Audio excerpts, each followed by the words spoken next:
everyone, today we have a photo shoot behind the scenes for you. Madeline is back on the channel again, being the model, and Lydia is doing hair and makeup. Well, she did hair and makeup already. And today I'm so excited because this is going to be my first photo shoot with my very own Zeiss 35 1.4 lens on the Sony A7 III. So we are shooting in this beautiful location today with natural light, and we're gonna see how the photos turn out. Can I get you to please stand maybe on this step? Actually, that's perfect. You can kind of lean on that non-pointy one. Everything in the foreground is dark. So pretty. It looks like a fairy tale. Oh yeah. I love it. Yeah, so you can be like, move around as much as you want for this one. I'm so happy I finally got my hands on a native Sony lens. I feel like I can really use the A7 III's full potential now. I was using IAF for pretty much the entire shoot to see how it would go, but I also made sure to keep my small focus point on the model's face the majority of the time, in case I wanted to capture a shot where she was looking away from the camera and IAF couldn't keep up or couldn't see her eyes.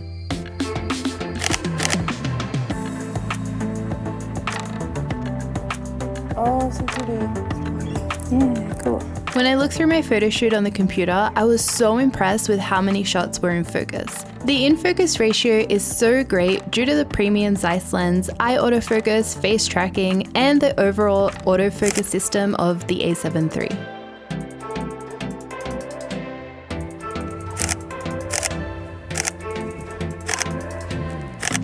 These look so good.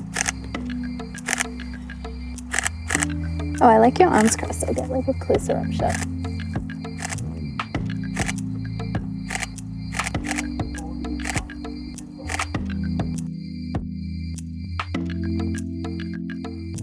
I wanted to try and get a close up. If you could lean maybe your whole forearm.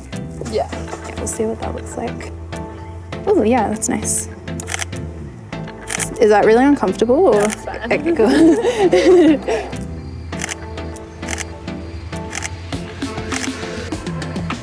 I think maybe if you lean that hand, that arm over this one. Yeah. You can bring this one in a little bit more. Yeah.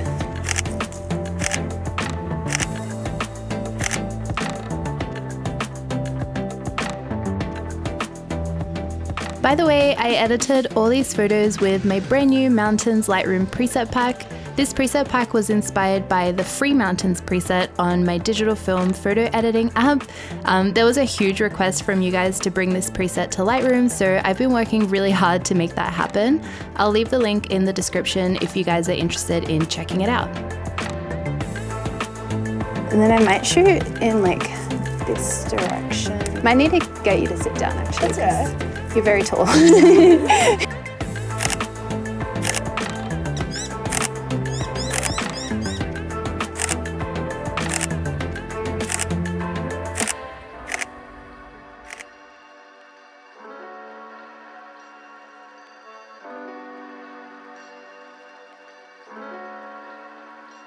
Okay, I'm gonna be really close up for these ones.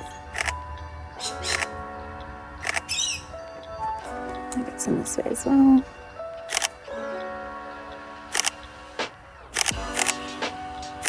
Like if you have both your hands kind of towards your forehead. We captured some extreme close-ups sitting on the stairs, and the amount of detail and texture on this lens and body combination is insane.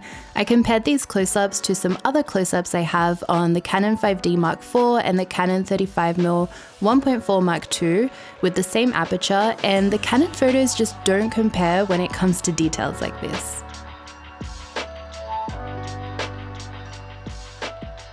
On one hand, it's great to have such high quality photos, but on the other hand, you also have to keep in mind that this would add a lot of time to the retouching side of things, as you have to retain texture to keep the photo looking natural. I like that.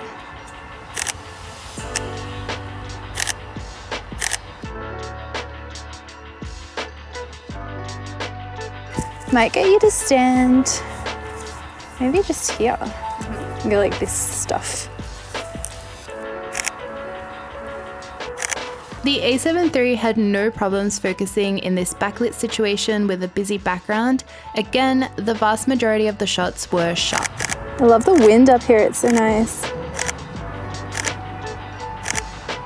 Awesome. So we're shooting with some pretty harsh but also diffused backlit at the moment with the clouds. It's just causing a really glary kind of light. So I'm interested to see how much of that is recoverable as well when we're editing these photos. I've also shared a before version of one of these images so you can see the dynamic range of the A7 III. I was able to bring back all those details in the sky by pulling down the highlight slider in Lightroom. Those are so cool with like the wind. Oh my god, who needs a wind machine? I know. So I'm getting like your full body in this one. Next I shot with some leaves in the foreground to create some bokeh in front of the model, and even with the leaves blowing in the wind, the autofocus kept up with no issues. That looks awesome. Yeah, the leaning over ones look really cool here. I think I always prefer the leaning over ones. I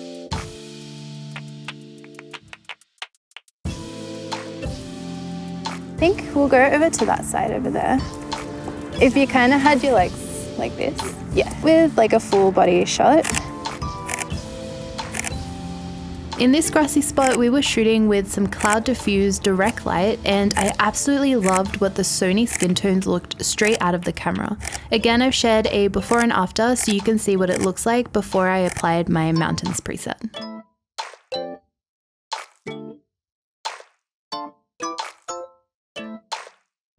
Can we show that knee? I never know how to ask that properly. Can we show off that knee?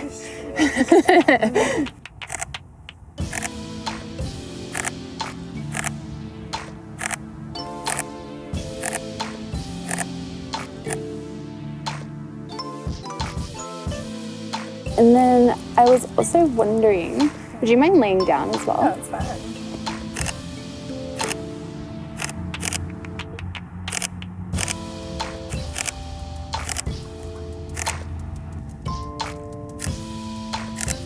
Can I get you to bring the back elbow out? The back, oh yeah. Yeah, you want me to get some with your profile if you kind of look towards the fence, might be nice.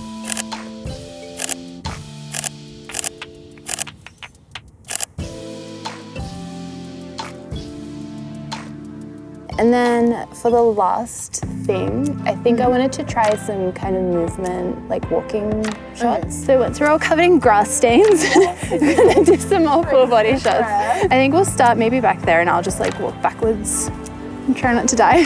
I'm gonna put my autofocus on continuous, and I've got it to face detection and eye detection as well when I press the shortcut.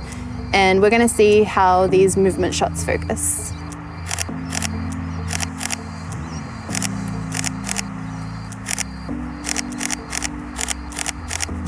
That's super cool. I think another spin there would be nice.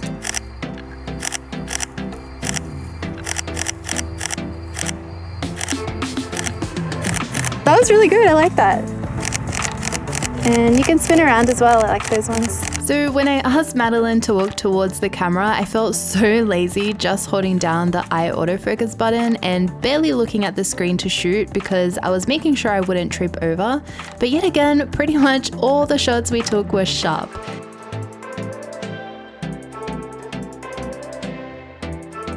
Oh, that made my eyes water. I was like not blinking the entire time. Walking backwards too. Here's a quick unedited example of all the walking shots that we captured so you guys can see. Out of 106 walking shots, only 3 missed focus. 1 was completely out and unusable, but 2 had only missed critical focus on Madeline's face, but would still be usable if I really wanted those particular shots. It had focused on her shoulder while she was spinning, so her eyes weren't actually in the frame for eye autofocus to catch them.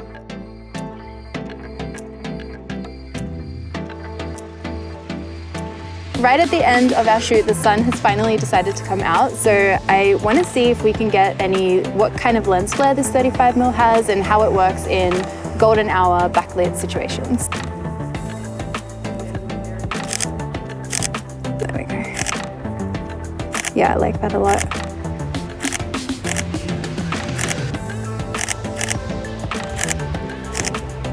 Yeah, the viewfinder is really electronic. I'm not used to it, so it always throws me off while I'm shooting.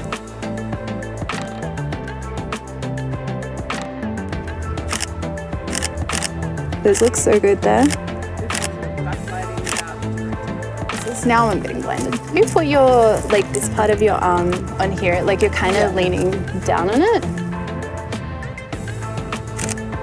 Let me see what that looks like. Last but not least, we tried some light leaks with some backlit portraits, and oh my god, I am drooling over the light leak from the Sony 35.